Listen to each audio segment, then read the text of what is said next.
continuación vamos a hablar de la secuencia tanto de reanimación básica como avanzada que el American Heart nos plantea en su última actualización. Hace una adición importante al final de la cadena de supervivencia, tanto desde el manejo intrahospitalario como extrahospitalario. Un eslabón adicional que vamos a revisar a continuación. Entonces, ¿qué sigue normal o qué sigue igual? En el ámbito intrahospitalario tenemos en el primer eslabón todo lo que tiene que ver con vigilancia. La vigilancia de ese paciente que potencialmente puede hacer un paro cardíaco y que necesite reanimación.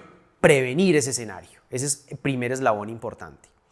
El segundo eslabón a tener presente es el de active un código azul o active ese sistema de emergencias una vez se identifica que ese paciente está en paro. No retrasar esa activación va a favorecer que el paciente tenga una atención más oportuna, por consecuente, el paciente tenga una mejor sobrevida. El tercer eslabón aquí a tener presente es el inicio oportuno de las compresiones torácicas. Ese inicio de las compresiones torácicas lo representamos en el tercer eslabón con un símbolo de unas manos, lo que hace alusión a dar las compresiones de alta calidad de las cuales vamos a hablar más adelante. Entre más rápido inicie las compresiones torácicas, mucho mayor sobrevida va a tener esos pacientes. Gran parte de la reanimación, como vimos al principio, va a tener niveles de evidencia mayores y menores. Lo que verdaderamente, lo que más ha mostrado evidencia ha sido el BLS, es decir, las maniobras de reanimación básica. El impacto tan contundente que tiene la reanimación básica en la sobrevida de los pacientes.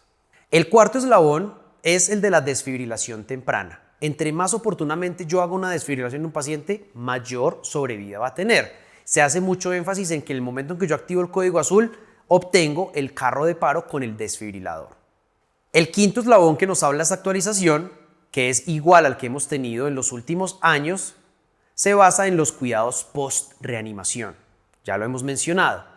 Y en esta actualización nos traen un nuevo eslabón, que tiene que ver con ese acompañamiento integral posterior a la salida del paciente de la hospitalización, en donde requiere un acompañamiento tanto de equipos complementarios como fisioterapia, neurología, en una recuperación integral. Y la American Heart lo llamó el eslabón de la recuperación, que es un proceso que puede tardar entre meses y años, y es cómo complementamos todo ese equipo interdisciplinar que va a acompañar a este paciente durante todo este proceso post-paro. En el escenario extrahospitalario, claramente deben haber unos cambios. Por ejemplo, en el primer eslabón, ya aquí no puedo vigilar qué pacientes van a hacer paro cardiorrespiratorio. Simplemente detecto que una persona colapsó en el escenario extrahospitalario y lo que voy a hacer es identificar oportunamente la situación de paro y activar ese sistema de emergencias. Por eso el eslabón aquí, el inicial, es esa activación e identificación del paro para activar esta línea de emergencias que en nuestros países, por ejemplo en Colombia, es el 123, en los Estados Unidos es el 911 y van a encontrar ustedes en su país de origen cuál es ese número de emergencias al que deben llamar. En el segundo eslabón tenemos las compresiones torácicas oportunas. Lo recomendado es iniciar lo más pronto posible, antes de 2 minutos de que el paciente hubiera colapsado, para que sea efectivo o tenga mejor sobrevida. De hecho, lo recomendado es que en los primeros 18 segundos del paciente haber colapsado, ya una persona esté dando compresiones torácicas. El tercer eslabón obedece a la desfibrilación temprana, solo que aquí hay un componente muy importante y es el acceso a los desfibriladores externos automáticos de acceso público. ¿Por qué razón? Porque no todas las instituciones o en todos los lugares yo podría acceder a un desfibrilador externo automático. Pero está completamente demostrado que el tenerlos disponibles aumenta la sobrevida de estos pacientes. El cuarto eslabón obedece a esa llegada del soporte vital avanzado y a un transporte oportuno a un sitio, ojalá un hospital de alto nivel de complejidad que pueda atender ese paciente en reanimación, pero que además tengan esas unidades coronarias, esas unidades de cuidados intensivos donde se le pueda dar el manejo posterior a la reanimación. El quinto eslabón sigue siendo el mismo de la cadena de supervivencia anterior que acabamos de revisar, que es los cuidados posparo. Y nuevamente aparece este eslabón de recuperación haciendo alusión o haciendo más explícito la necesidad del acompañamiento a ese paciente posterior a la alta hospitalaria. En el flujograma de manejo del paciente en paro, vamos a enfocarnos ya a cómo hacer todo el manejo complementario, incluyendo el básico y complementando con el avanzado. Cómo se integran esos dos escenarios y cuál es la recomendación. Entonces, partamos del principio. Tenemos un paciente que colapsa, hace un colapso súbito, se acerca un primer respondiente a esta persona y lo aborda. Lo llama, le dice señor, señor, y esta persona no está respondiendo. Él mira su componente respiratorio, le está mirando el tórax y ve que el tórax no se está moviendo. Asume que está en paro cardiorrespiratorio e inmediatamente esa persona lo que debe hacer es activar ese sistema de emergencias. Identificó el paro y debe activar el sistema de emergencias. Vamos a ponernos mucho en el contexto intrahospitalario. Ese paciente que está en la sala de emergencias o en una hospitalización, el equipo de enfermería llega, ve que el paciente no responde, no respira, inmediatamente activan el código azul.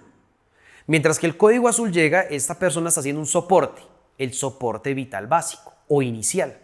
Ese soporte vital básico o inicial comprende iniciar maniobras de compresiones torácicas alternadas por ventilaciones en caso tal de que tenga cómo hacerlo. En ese momento, cuando llega la ayuda, es decir, ese código que se activó, que ya llegan personal como enfermería, medicina, algunas personas de cuidado intensivo, como tengan activado ustedes el código en la institución, se procede a hacer un análisis del ritmo. Y esto va a marcar la pauta del manejo de este paciente. En si lo enfoco, si es un ritmo de paro desfibrilable o no desfibrilable. Si es un ritmo de paro desfibrilable, inmediatamente lo identifico, pues lo clasifico en si es una fibrilación ventricular o taquicardia ventricular. Vamos a ver en el módulo de arritmias, de ritmos de paro, cómo identificar cada uno de ellos. Por ahora vamos a hacer mención. El paciente tiene un ritmo de paro desfibrilable, es decir, o fibrilación ventricular o taquicardia ventricular, sin pulso. El procedimiento a seguir, una vez se identifica este ritmo, es dar una descarga, una desfibrilación con el desfibrilador, con una dosis entre 120 a 200 joules. Se da una primera descarga e inmediatamente se debe continuar con las compresiones torácicas en este paciente durante 2 minutos. ¿Qué está pasando entonces en ese tiempo de 2 minutos? Una persona está dando compresiones torácicas y la otra persona está obteniendo un acceso vascular, tomando algunas muestras de laboratorio si se puede hacer, solucionando un problema de la vía aérea, en fin, en ese tiempo se están dando soluciones al paciente. En esos 2 minutos nuevamente volvemos a verificar el ritmo del paciente. Ese ritmo del paciente puede ser nuevamente o un ritmo desfibrilable o cambiar a un ritmo no desfibrilable. Si continúa el ritmo desfibrilable, se debe proceder nuevamente a una desfibrilación. Y aquí hago un paréntesis. Siempre que usted tenga un ritmo desfibrilable, debe desfibrilarlo. Yo sé que suena un poco lógico, sin embargo, hay que hacer la anotación.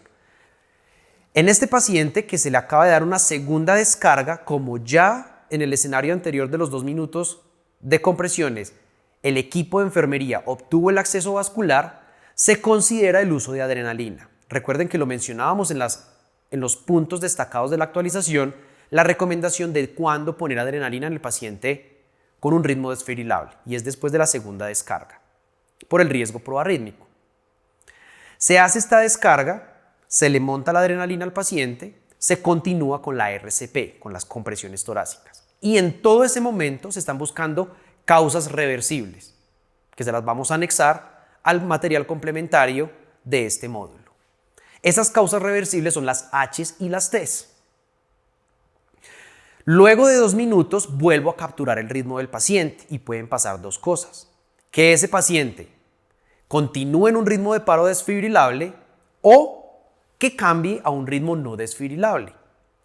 Pero como ya llevamos aquí 3 descargas o 3 indicaciones de descargas, en ese momento que yo identifico que el paciente tiene un ritmo desfibrilable, es decir, persiste con la arritmia cardíaca o persiste en ese ritmo desfibrilable, considero el uso de otro medicamento que se llama amiodarona. Ya lo habíamos mencionado en otros escenarios. Es un medicamento antiarrítmico muy utilizado en nuestro medio. Esta amiodarona se va a poner una dosis de 300 miligramos, es decir, 2 ampollas de amiodarona. E inmediatamente procedo o continúo, o en ese momento se están haciendo las compresiones torácicas. Recuerden, Siempre la prioridad del paciente que tenga una fibrilación ventricular es desfibrilar. Se desfibrila y se toma la conducta del uso de medicamentos. Luego de 2 minutos de RCP vuelvo y valoro. ¿Y qué puede pasar? Que continúe nuevamente el paciente con fibrilación ventricular o que cambie a un ritmo no desfibrilable.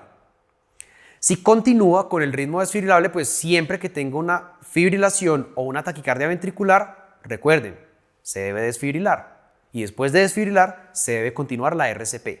Y estoy buscando causas reversibles. Ese es el enfoque que se le debe dar al paciente con ritmo de paro desfibrilable.